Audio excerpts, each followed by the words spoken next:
student, today we will continue our theme 5 through the eyes of travelers. In our earlier video, I had you explain Al-Biruni and the Kitab ul-Hind, Ibn Battuta's Rihala and Francois Barnier.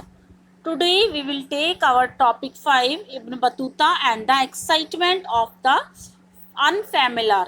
By the time Ibn Battuta arrived in Delhi in the 14th century, the subcontinent was part of a global network of communication that stretched from China in the east to northwest Africa and Europe in the west. Time के साथ साथ Ibn Battuta Delhi पहुंचा 14th century में और वहाँ के जो सब कॉन्टिनेंट के जो ग्लोबल नेटवर्क पार्ट में उस टाइम पर कम्युनिकेशन बहुत ज़्यादा स्ट्रेच हो चुका था, चाइना में, नॉर्थ वेस्ट अफ्रीका में और यूरोप वेस्ट में यूरोप में. As we have seen, Ibn Battuta himself traveled extensively through these lands, visiting sacred shrines, spending time with learned men and rulers, often officiating as Qazi and enjoying the cosmopolitan culture of urban center where people who spoke Arabic, Persian, Turkish and other language shared ideas, information and anecdotes. वहाँ पर पहुँच कर Ibn Battuta ने travelling करके या वहाँ पर इन जगहों की काफ़ी लैंड पर ट्रैवलिंग करने के बाद वो वहाँ पर काफ़ी जगह लोगों से मिला. एक काजी के रूप में वो ऑफिशियल वर्क किया उसने और काफ़ी वहाँ के कल्चर को भी उसने एंजॉय किया. लोगों से मिला जो लोग अरबी, पर्शियन, टर्किश जानते थे और दूसरी लैंग्वेज जानते थे, उनके साथ भी उसने अपने आइडिया शेयर किए और इंफॉर्मेशन गेन की और वहाँ के जो उपाख्यान थे, वहाँ के लोकगीत या लोक साहित्य के बारे में भी उसने जाना. These included stories about men noted for their petty kings who could be both cruel and genius, and about the life of ordinary men and women. Anything that was unfamiliar was particularly highlighted in order to ensure that the listener or the reader was suitably impressed by accounts of distant yet accessible worlds. Now, next 5.1 subtopic, the coconut and the pan. Some of the best example of the Ibn Battuta strategies of representation are evident in the ways in which he described the coconut and the pan, two kinds of plant produce that were completely unfamiliar to his audience. यहाँ पर जो कुछ best example दिए हैं Ibn Battuta ने, वो उसमें जो उसने एविडेंस दिए हैं अपना रिप्रेजेंट किया है कोकोनट और पान को. दो तरह के प्लांट्स जो उस टाइम पर अनफैमिलियर थे ऑडियंस के लिए, उनके बारे में उन्होंने उनको इब्न बतूता ने रिप्रेजेंट किया है. नेक्स्ट सब topic is 5.2 the Ibn Battuta and Indian cities. Ibn Battuta found cities in the subcontinent full of exciting opportunities for those who had the necessary drive, resources and skill. यहाँ पर Ibn Battuta ने ये पाया कि जो ये शहर हैं, जो ये सबकॉन्टिनेंट है, ये फुल ऑफ एक्साइटमेंट या एक्साइटमेंट से भरे हुए हैं और ये बहुत सारे रिसोर्सेज और स्किल से भरे हुए हैं. They were densely populated and prosperous except for the occasional disruption caused by wars and invasions. ये बहुत ज़्यादा पॉपुलेटेड हैं, घने हैं और यहाँ पर अक्सर बहुत सारे वॉर और आक्रमण होते रहे हैं.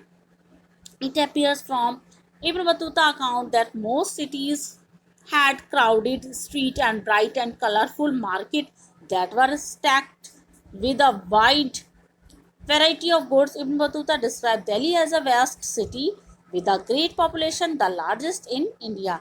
Daulatabad in Maharashtra was no less and easily rivaled Delhi in size.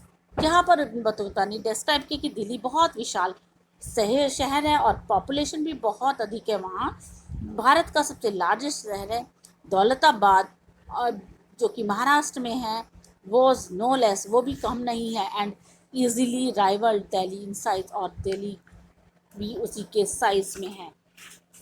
The बाजार were not only places of economic transaction, बाजार में सिर्फ इकोनॉमिक ट्रांजेक्शन ही नहीं था, but also the hub of social and cultural activities. बस यहाँ पर social और कल्चरल एक्टिविटीज़ के भी हब थे। ज़्यादातर मोस्टली बाज़ार में मॉस्क्यू और टेम्पल्स भी थे। कुछ में उनमें spaces ever marked for public performances by dancers, musicians, and singers. While Ibn Battuta was not particularly concerned with explaining the prosperity of town, historians have used his account to suggest that town derived a significant portion of their wealth through the appropriation of surplus from village.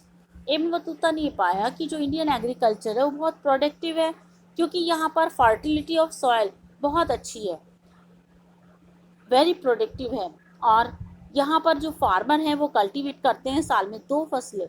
He also noted that the subcontinent was well integrated with inter-Asian network of trade and commerce, with Indian manufacturers being in great demand in both West Asia and Southeast Asia, fetching huge profits for artisans and merchants. Indian textile, particularly cotton cloth, fine muslin, silk, brocade, and satin, were in great demand.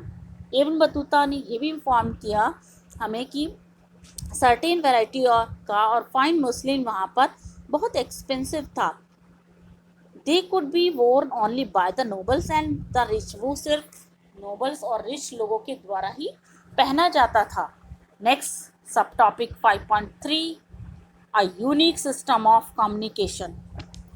The state evidently took a special measure of encourage merchant.